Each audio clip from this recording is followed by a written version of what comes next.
Hi everyone, welcome to thunderbaytrees.ca. My name is Jay, and today I'm catching up with Tony, who is the owner of Bonobo Foods on Oliver Road, but he also has a passion for trees, and so we're going to talk a little bit about some of the trees that really should not be found in Thunder Bay. They shouldn't be growing in Thunder Bay, yet he somehow managed to be able to do that. So we're just going to walk through his garden here, where he's got this little kind of makeshift nursery happening, and we'll talk a little bit about what's growing in his backyard. Hi, I'm Tony, and these are seeds I collected last fall, mainly from southern Ontario, and I decided to plant them this spring, so we'll see what happens next spring. I'm not anticipating good results over the winter, but you never know. Now, what possessed you to collect seeds and try them out in Thunder Bay? I don't know, I've always been interested in trees, yeah. And it just kind of reminds me of the trees you see when you're further south. It's just so interesting. Oh, for sure. And you move up here and you basically have lost all the trees that grow maybe 150, 200 miles south of here. Absolutely. And I'm thinking with global warming and a little bit of luck and a nice microclimate. Who knows? We'll see. See how lucky you are. And you're also an LU forestry grad, right? Yeah, from the late 80s. Late 80s. Yeah, quite a while ago. I'm just going to show you a few of the trees that we have here.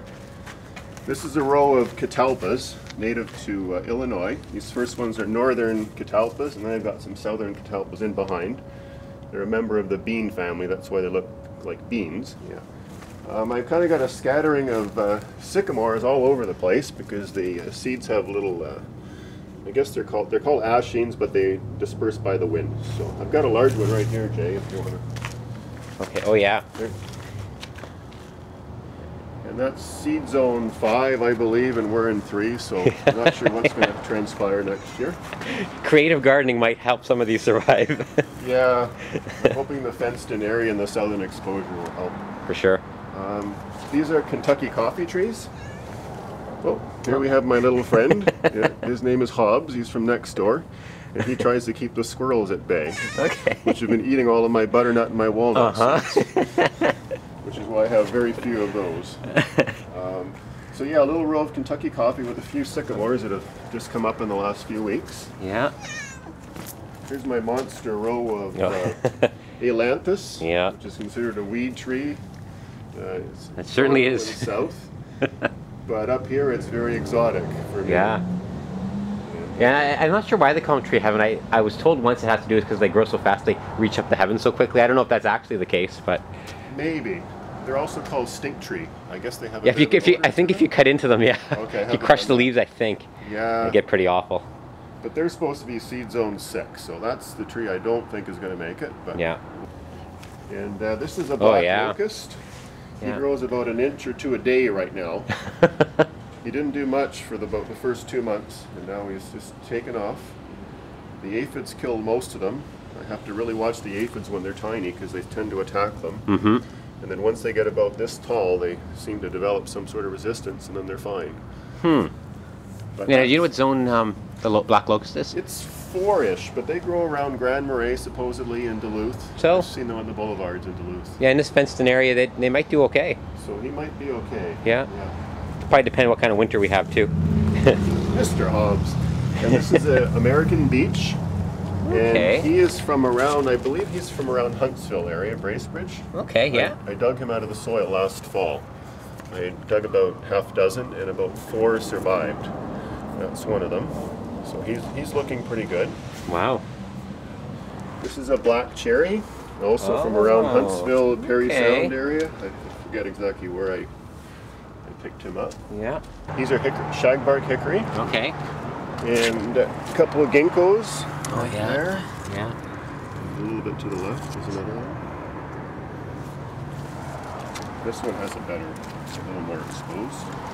Oh yeah, here we go, yeah. And he's Living zone 4. fossil. Living fossil from China, I believe. Yeah. Yeah. And lots of catalpas. They just took off like crazy. And I think that's pretty much it. Now, I think our chat with Tony today is a good springboard for a brief conversation on hardiness zones. Now, Thunder Bay, we are in zone like 3A, 3B, and in our chat today, you would have heard zone 4, 5. I think there was even a tree there that was zone 6, so things that aren't supposed to grow in Thunder Bay.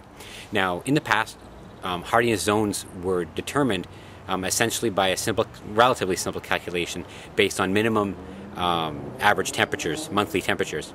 But currently, the current map that you can download off of the Canadian government website has a number of factors. And I have the web page here on my iPod, and we're looking at things like minimum winter temperature, that's still in there, length, frost-free period, summer rain, fall, summer maximum temperatures, snowfall, January rainfall, that's kind of interesting, as well as maximum wind speed. So there's a bunch of factors, and from there they've come up with a bunch of zone delineations, zonations for where to plant things. And now based on the zone numbers, you kind of have plants. If you're not too familiar with it, you look at the zone map, see where you are, and then you match your plants based on what the map says. So you go down to one of the garden stores here in Thunder Bay or in the region. Yeah, ideally, if you're in Thunder Bay, you want to be shopping for zone 3. Some gardeners tend to have a bit of zone denial. I think maybe Tony had a little bit of that, where you try to push it and then you see what happens. So I look forward to connecting with Tony in the spring and see what survives and see which plants die. Till next time, I'm Jay for ThunderBayTrees.ca.